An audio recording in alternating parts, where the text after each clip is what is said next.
Assalamualaikum warahmatullahi wabarakatuh. Di pertemuan kelima ini pada mata kuliah konsep teknologi akan kita bahas tentang teknologi komunikasi. Kita mulai dengan kata komunikasi. Menurut Kamus Besar Bahasa Indonesia, komunikasi adalah pengiriman dan penerimaan pesan atau berita antara dua orang atau lebih sehingga pesan yang dimaksud dapat dipahami. Pesan di sini bisa berupa data atau informasi. Nah, apa bedanya data dan informasi? Data itu adalah sebuah fakta, sementara informasi adalah data yang sudah diolah, sehingga memberikan manfaat bagi yang memilikinya. Proses pengolahannya ini macam-macam, bisa berupa dengan analisis atau perhitungan matematika, statistika, dan lain-lain. Sebagai contoh, di sini ada ilustrasi sebuah gambar, ada cuaca cerah. Nah, ini adalah sebuah data. Dan juga di sini ada cuaca yang buruk ya. Ini juga sebetulnya sebuah data atau fakta. Ya, ini data dan fakta ini akan diperlukan bagi seseorang yang ingin melakukan aktivitas di luar. Nah, jadi sudut pandang data dan informasi ini dilihat dari kegunaannya. Nah, kemudian di sini ada kode-kode 0101 ini sebetulnya sebuah data. Nah, ketika kode-kode ini diolah, nah ini bisa saja berupa sebuah gambar. Nah, itulah sebuah informasi. Nah, itu kurang lebih perbedaan antara data dan informasi. Lalu, pengertian tentang teknologi komunikasi. Teknologi komunikasi adalah peralatan perangkat keras atau hardware dalam sebuah struktur organisasi yang mengandung nilai-nilai sosial yang memungkinkan setiap individu mengumpulkan, memproses, dan saling tukar-menukar informasi dengan individu lain. Nah, di sini menggunakan alat ini tujuannya adalah supaya pesan yang dikirim itu bisa sampai ke tempat yang lebih jauh. Nah, disinilah berkembang istilah telekomunikasi. Telekomunikasi berasal dari kata tele dan komunikasi. Tele artinya jauh, komunikasi artinya menyampaikan suatu pesan. Nah, apa yang disampaikan berupa data dan informasi yang sudah kita bahas sebelumnya. Lalu, hasil dari telekomunikasi adalah pertukaran data atau informasi dengan jarak yang jauh. Sehingga telekomunikasi ini menjadi satu kesatuan menjadi sebuah sistem telekomunikasi. Ya, yang berarti sistem untuk mengkomunikasikan suara ataupun data dari suatu lokasi ke lokasi yang lain. Komponen dasar dari telekomunikasi adalah ada 3, yaitu data dan informasi, media transmisinya, kemudian adalah pelakunya. Ya, jadi pelakunya itu merupakan salah satu komponen dari telekomunikasi. Sebuah sistem pasti memiliki tujuan. Begitu juga sistem telekomunikasi.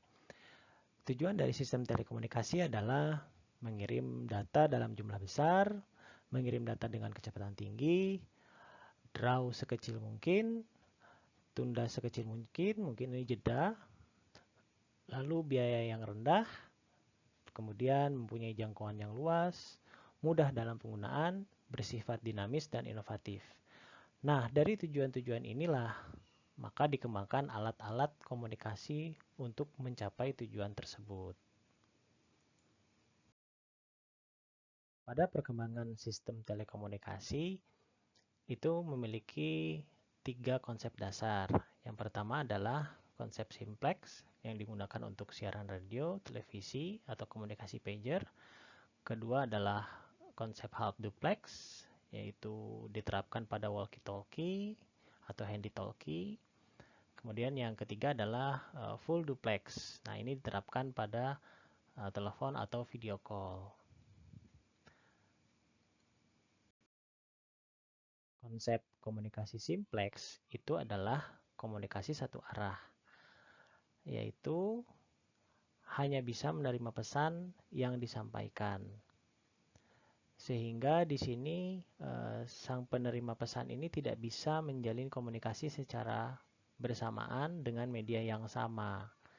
Artinya tidak terjadi interaksi antara si pengirim dan penerima karena sifatnya satu arah. Kemudian konsep komunikasi half duplex yaitu komunikasi semi dua arah. Jadi pengirim dan penerima dapat melakukan komunikasi dua arah, namun dalam pengiriman informasinya tersebut harus bergantian. Nah, ini yang diterapkan pada alat seperti handy-talkie, walkie-talkie, atau SSB, single sideband communication, ini seperti radio pengirim pesan. Nah, di sini komunikasi yang dilakukan itu hanya bergantian, bisa berinteraksi dua arah, yang satu bisa mengirim dan menerima, tapi harus bergantian, sehingga tidak bisa berbarengan atau sekaligus. Nah, lalu komunikasi duplex atau full duplex, ini komunikasi dua arah, di mana interaksi bisa langsung terjadi. Nah, inilah yang mungkin sehari-hari terbiasa dengan kita, seperti telepon ya, atau video call, itu sudah menggunakan konsep full duplex.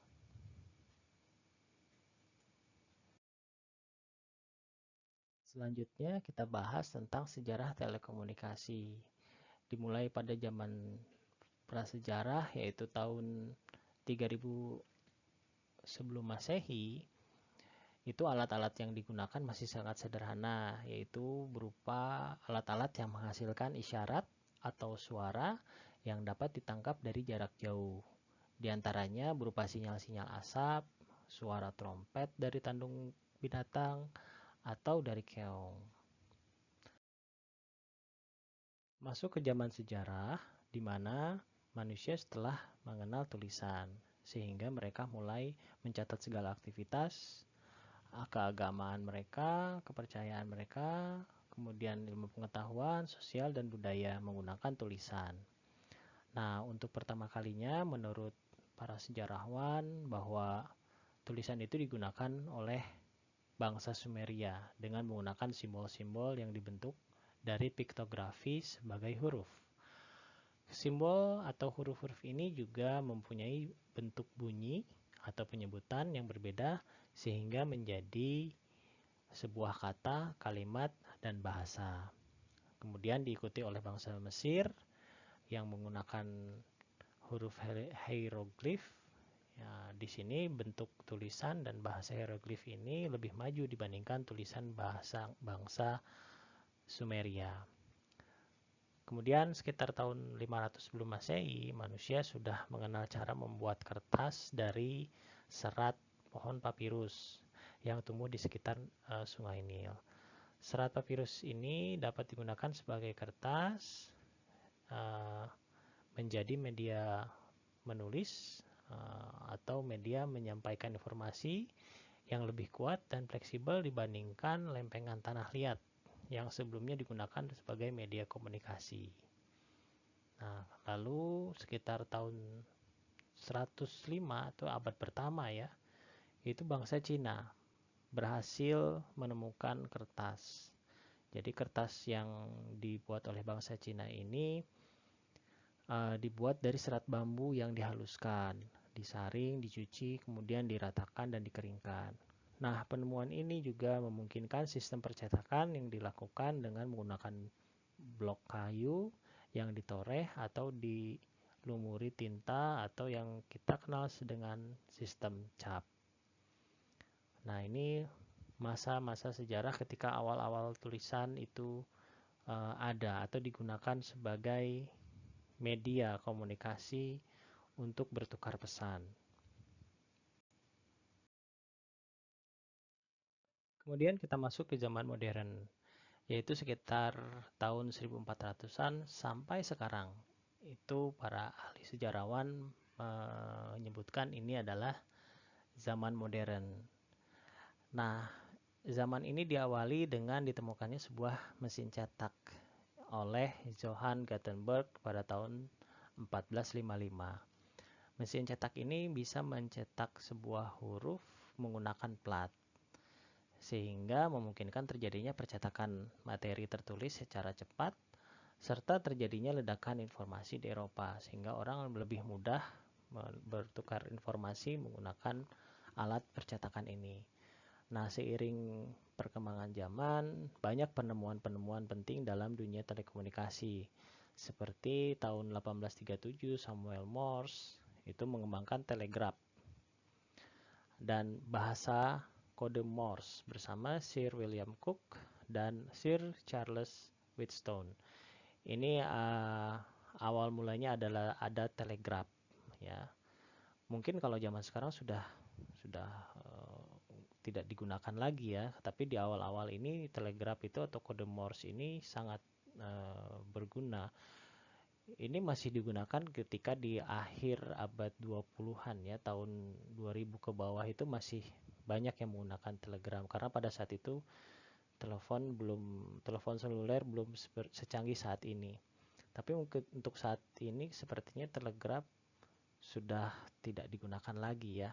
Kalaupun digunakan mungkin di daerah-daerah terpencil yang susah sinyal mungkin ya, tapi dengan perkembangan teknologi sekarang saya rasa sudah jauh lebih baik ya.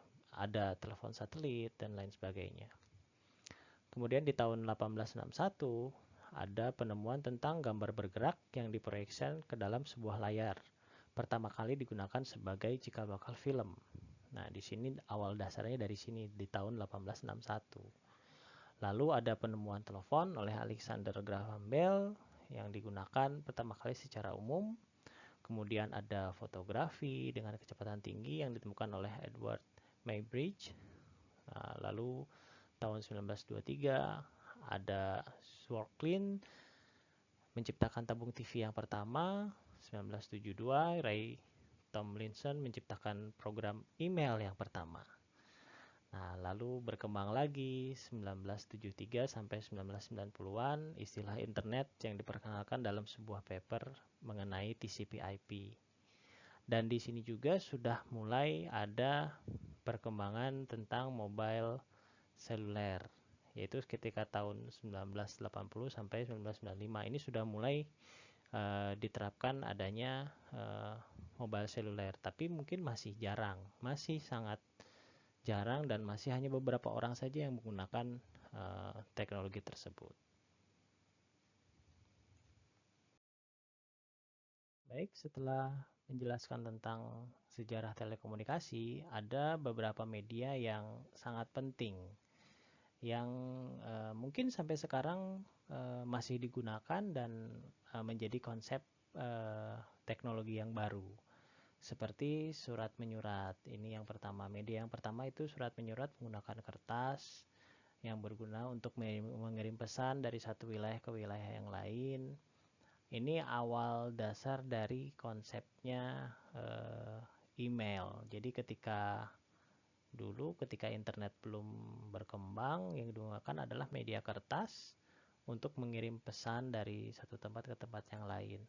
Dan kemungkinan saat ini juga masih ada ya yang menggunakan ini, seperti adanya kartu-kartu ucapan, itu juga sebetulnya konsep dasar dari surat itu sendiri.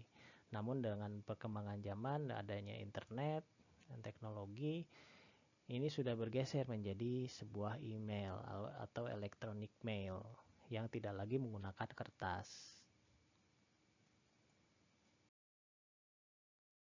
Surat kabar. Ini adalah media komunikasi yang digunakan untuk mengirim pesan ke masyarakat. Nah, surat kabar pertama ini yang ada di dunia itu ada di Roma, yaitu pada tahun 59 sebelum Masehi, yang disebut sebagai Acta Diuma. Nah, ini isinya adalah kebijakan-kebijakan dari kaisar yang pada saat itu zaman Julius Caesar. Nah, pada saat itu memang kertas belum ada, jadi surat kabar masih yang waktu itu disebut surat kabar karena tujuannya adalah untuk memberikan informasi ke masyarakat atau data kepada masyarakat itu ditulis pada tanah liat atau pada lempengan-lempengan batu di Roma. Lalu ketika sudah ada surat berkembang lagi, ketika sudah dicetak menggunakan mesin cetak pada tahun 1456, mulai ada yang membuat surat kabar, tapi secara resmi sih surat kabar itu yang dicetak secara resmi itu diterbitkan pada tahun 1605 oleh Johann Carolus yang namanya adalah Relation. Nah, ini surat kabar pertama. Nah, kemudian banyak orang yang meyakini bahwa tren surat kabar dengan format yang kita kenal sekarang ini pertama kali dicetak pada tahun 1621. Jadi formatnya mungkin ya seperti yang kita lihat sekarang. Mungkin sekarang surat kabar ya karena masih ada yang menggunakan surat kabar juga. Walaupun media elektronik lebih populer, tapi pada saat ini surat kabar masih ada gitu, masih ada yang menggunakan ini. Nah, format ini tuh diyakini sudah ada ketika tahun 1621 yang menjadi bentuk surat kabar sekarang. Nah, adapun surat kabar yang pertama yang terbit di Indonesia adalah Batavia Noveles. Nah, ini bentuknya seperti ini contohnya. Telegraf. Nah, ini adalah alat yang digunakan untuk mengirim pesan melalui listrik ya, impul listrik yang membentuk suatu kode-kode. Ya, kode-kode ini dikembangkan oleh William Morse yang tadi sebelumnya pernah saya bahas tentang telegraf yang mungkin saat ini sudah tidak digunakan lagi. Tapi dasar inilah yang membuat komunikasi bisa dilakukan dengan sangat jauh dan sangat cepat karena dia memanfaatkan rambatan listrik. Jadi pada saat itu rambatan listrik itu digunakan berupa kode-kode untuk mengirim pesan. Memang masa penggunaan telegraf ini di akhir abad 20 itu masih digunakan, tapi di awal abad 21 sepertinya sudah jarang yang digunakan.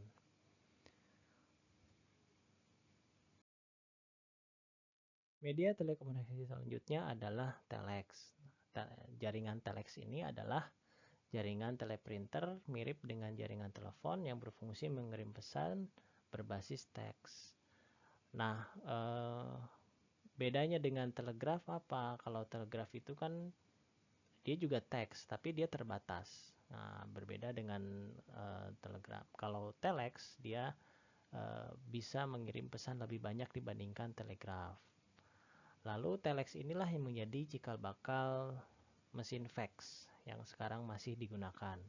Yang biasanya sekarang digunakan di kantor-kantor itu untuk mengirim seperti fotokopi dokumen.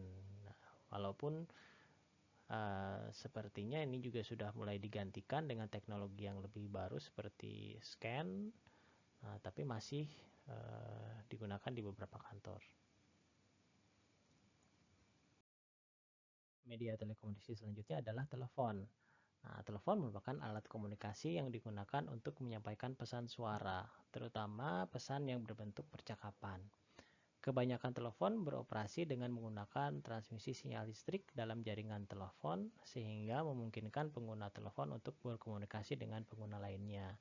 Nah, awal mula telepon ini dikembangkan menggunakan jalur sendiri atau jaringan sendiri. Jadi kalau misalnya ingin memakai alat ini kita harus memasang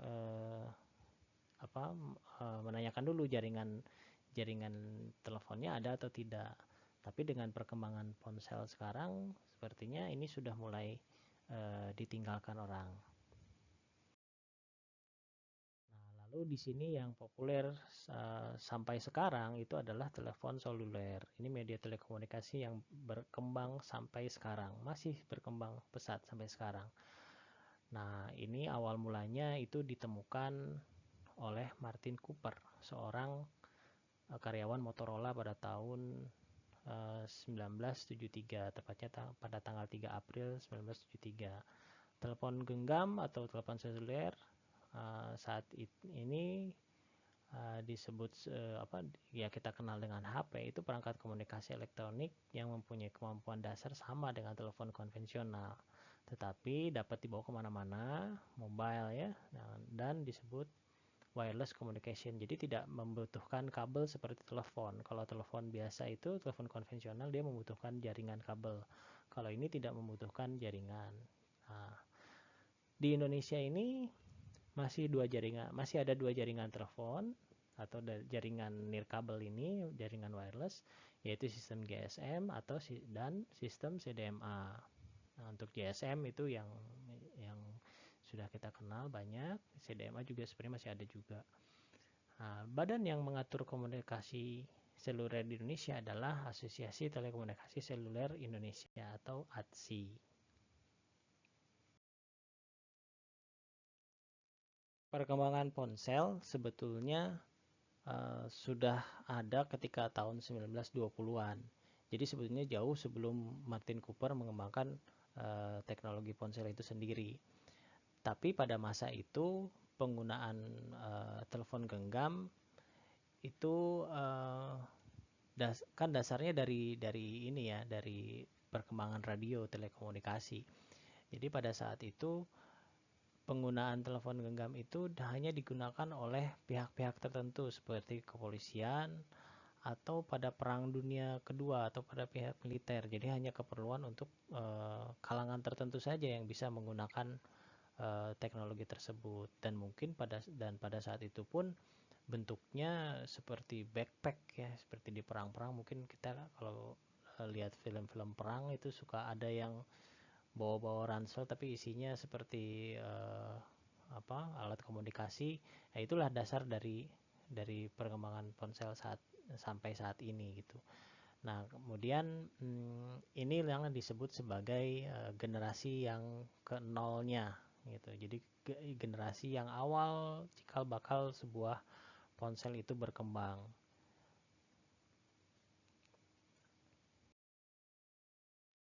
Nah, di generasi pertama ini yang ditandai oleh Martin Cooper ketika tahun 1973 menemukan telepon genggam pertama. Karena pada saat ini telepon genggam itu bisa digunakan secara umum. Jadi bukan lagi pihak militer atau pihak kepolisian yang menggunakan teknologi tersebut. Dan teknologinya pun terbarukan, lebih baru dibandingkan yang sebelumnya. Makanya di sini ini disebut sebagai generasi pertama. Nah, di penemuan inilah yang dikembangkan secara pesat sampai sekarang. Nah, pada eh, pada masa ini generasi ke-1 ini masih banyak kekurangan. Di antaranya ada ukurannya. Ukurannya itu sangat besar, hampir 1 kilo 800 gram. Itu lumayan besar ya. Lalu sinyalnya juga masih kurang baik, masih terbatas gitu. Lalu baterainya juga mungkin masih belum bisa tahan lama seperti sekarang. Nah, makanya ini disebut sebagai generasi pertama. Masuk ke generasi kedua, yaitu muncul ketika tahun 1990-an. Nah, pada saat ini berkembang jaringan GSM dan jaringan CDMA. Nah, di Amerika itu sendiri yang berkembangnya adalah CDMA, karena memang awalnya yang berkembang di Amerika itu adalah CDMA yang digunakan oleh militer. Sedangkan di Eropa itu sudah menggunakan GSM. Nah, di sini sinyalnya lebih baik dibandingkan generasi pertama. Sinyal frekuensinya lebih baik, sinyal radionya lebih baik, lalu ukurannya lebih kecil gitu ya, beratnya juga sudah jauh berkurang dibandingkan yang generasi pertama. Ini sudah masuk ke generasi kedua. Nah, disinilah mulai telepon genggam itu berkembang secara pesat. Generasi ketiga atau lebih sering dikenal sebagai 3G ini memungkinkan operator jaringan untuk memberi pengguna mereka jangkauan yang lebih luas, termasuk internet. Nah, di sini mulai bisa melakukan video call dan pada masa ini pun mulai berkembang yang disebut sebagai smartphone. Jadi telepon genggam yang menggunakan sistem operasi dengan fitur-fitur yang lebih banyak dibandingkan telepon genggam sebelumnya. Nah, sistem operasi yang berkembang pada saat itu antara lain Android juga sudah mulai, 3G Android, iOS, Symbian, dan Windows Mobile. Kemudian masuk ke 4G yang mungkin sekarang kita alami saat ini. 4G ini merupakan sistem telepon genggam yang menawarkan pendekatan baru dan solusi infrastruktur yang mengintegrasikan teknologi nirkabel yang telah ada termasuk wireless broadband, BioBro, CDMA, wireless LAN, Bluetooth, dan lain-lain. Nah, sistem 4G berdasarkan heterogenitas jaringan IP yang memungkinkan pengguna untuk menggunakan beragam sistem kapan saja dan di mana saja. Dan 4G juga memberikan ke penggunanya kecepatan tinggi, volume tinggi, kualitasnya baik, jaringan lebih global, fleksibel, dan bisa menggunakan teknologi yang berbeda-beda. Terakhir, 4G memberikan layanan pengiriman data cepat untuk mengakomodasi berbagai aplikasi multimedia seperti video conference, online game, dan lain-lain. Nah, disinilah mulai smartphone itu sangat mempengaruhi kehidupan kita.